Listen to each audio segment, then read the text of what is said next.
Shoreline Secrets, Chapter 2. Storms don't shout when they leave. They just slip out the back door and leave everything changed. The cottage held its breath as the sky cleared. The cliffs dripped like they'd been weeping. The sea, calmer. The kitchen smelled of salt, smoke, and something warm. Butter hitting the pan. Egg just started to curl at the edges. His uncle stood at the stove, moving slow and deliberate. The kind of breakfast made by habit, not hunger. Jamie sat at the small wooden table. Steam fogged the window behind him. The chair beneath him cracked every time he shifted. He didn't say anything. Not yet. The only sounds were the soft scrape of the spatula, the quiet pop from the toaster, and the sea. Always the sea. His uncle turned, slid one plate across the table. The toast was just shy of burnt, the egg runny at the center. He placed the knife and fork with a kind of reverence, like he didn't want to wake the house. They sat, ate in silence. The tea was strong, still slightly bitter. Jamie watched the yolk split across the toast, and then, as if the silence had stretched too far, why was there a surfboard in the attic? His uncle didn't flinch, didn't even look up, just kept chewing, then reached for his tea, swallowed once, and met Jamie's gaze. You know how to use one? No, Jamie replied. Then it's not safe. He looked away again, back toward the window, the sea beyond it. The silence returned, deeper this time, like the tide pulling back before something else breaks the surface. Jamie picked at the last bit of toast. The question still hung in the room, unanswered, but not dismissed. His uncle drank his tea like nothing else needed to be said. I'm gonna head upstairs for a bit, Jamie said. His uncle just nodded, didn't look away from the window. Jamie stood. He grabbed his phone from the counter and left the room. Jamie climbed slowly, his phone loose in one hand. He didn't go to his room right away. He stopped at the end of the hall, where the attic door stood closed now. Didn't touch it, just stood there, listening. No storm this time. Only the slow breath of the sea through the window glass. Jamie blinked, looked down. On his phone, Rosa was calling. Have you become one with the sheep yet? Rosa asked. Nah, they said I didn't bleat enough. The house creaks like it's got something to say, honestly, Jamie said. Proper horror film energy. Love that for you. But seriously, you were right, Rosa asked. Still breathing, mostly out of boredom, but yeah, Jamie answered.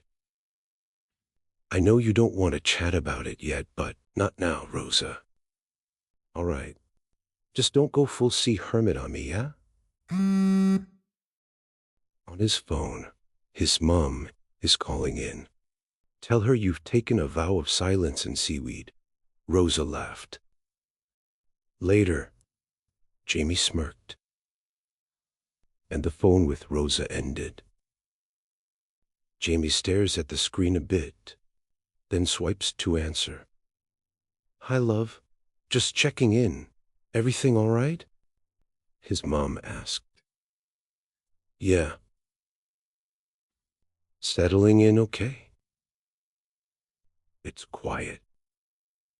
Well, that's kind of the point, isn't it? Bit of peace, bit of space. It's only till the end of summer. We'll get things sorted by then, all right? Doesn't feel like it, Jamie replied, barely audible. His mom soft now. I know, but things are. It's getting better. Just hang in there, okay? Is your uncle treating you all right? Yeah, he doesn't say much, Jamie replied. You two have that in common then, Mom said lightly. And then again, silence. We'll talk soon, promise. Yeah, sure. The phone clicks. Jamie sets it down beside him, exhales.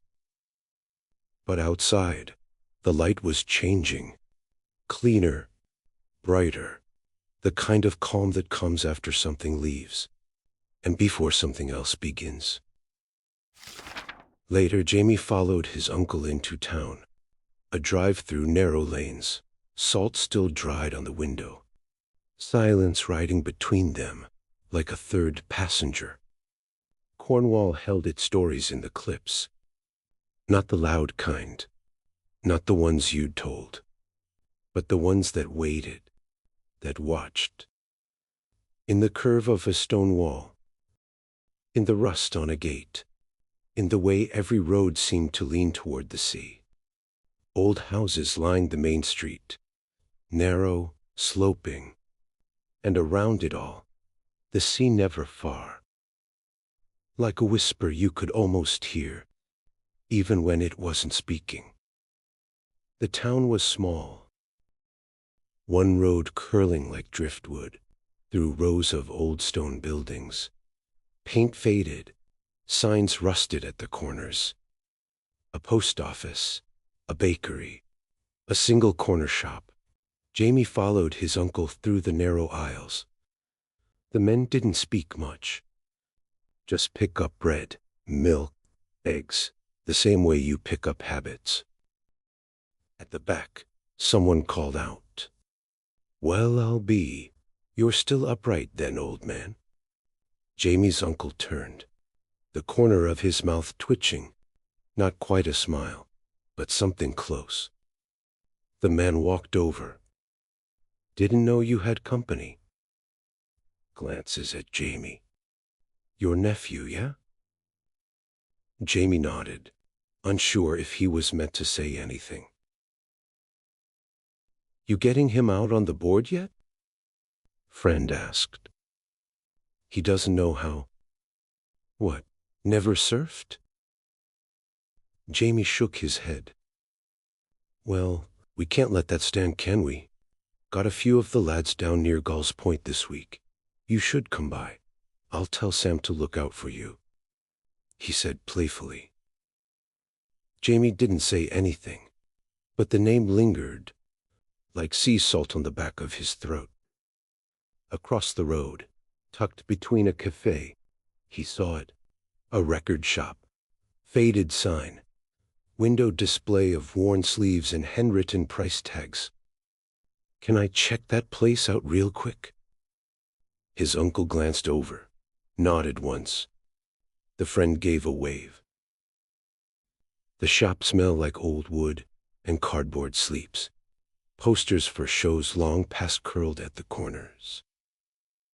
Jamie moved down the aisle. 13 Senses, Rosie and the Goldbug. Someone signed LPs with names he didn't know. Then he saw it. A white sleeve, no title on the spine, just a name, faintly penciled across the front. SNWB. The Echo Between Worlds. Demo. Sticker on the corner read, "A string playlist for what still hurts." It looked like it had been pressed just once, maybe twice. The kind of thing someone made for friends, or for someone who never came back. He picked it up, held it, then put it back. By the time he reached the cottage, The sky had cooled to gray. Grass brushed his sneakers. Inside, the quiet returned, familiar now. Almost welcome, but not quite. Jamie should have bought something, even just to break the silence. Then came the knock. Jamie looked up from the coat hook. His uncle had already crossed to the door. Framed in the light, a boy. No words at first, just the sound of the wind curling between them. Jamie stepped closer, but didn't speak. Didn't have to. Because the boy on the porch was the same one he'd seen. Jamie blinked once. "Hey," Sam said. Jamie watched him, not openly, just in glances. Up close, Sam looked different than he had on the shore. There was a kind of ease to him. Jamie had imagined him freer, maybe even wilder. But up close, it wasn't wildness. It was stillness, like he belonged to something Jamie hadn't learned how to stand in yet. A silent stretch between them. "You look bored stiff. Want to get out of this cave for a bit?" Sam said. Jamie didn't answer right away. He hadn't expected Sam to speak or to offer. But the house behind him was too quiet, and the air outside felt clearer than his thoughts. He nodded and followed. The path curved down, skirting the cliff's edge, sharp drops on one side, tangled grass on the other. Sam didn't say much. He just walked ahead, surfboard tucked under one arm like it weighed nothing. Jamie followed. At the bottom of the path, the sand opened wide, empty, except for the low tide curling in soft crescents along the shore. Sam dropped the board with a thud and kicked off his shoes. Then, without a word, he peeled off his shirt, slow, careless, and tossed it aside. Jamie didn't mean to stare, but he did. Lean, brown from sun, the kind of body that came from use. Muscles that didn't try to be muscle, just was. His thin chain caught the light at his neck. Sam crouched to adjust the fin on the board. Jamie had seen plenty of bare chests, in school, online, even in changing rooms. But this was different. This was real, and right in front of him. Sam Glenn stopped, squinting. "You coming? Or you just gonna melt on the spot?" Jamie looked away fast, too fast, then stepped forward, unsure where to look, unsure of how not to. Sam didn't talk much, didn't explain like a teacher, more like someone used to being watched. He pointed once, at the board, at the water, then dropped low to show how to paddle. Jamie crouched beside him, nodding like he understood. But it wasn't the lesson that stuck.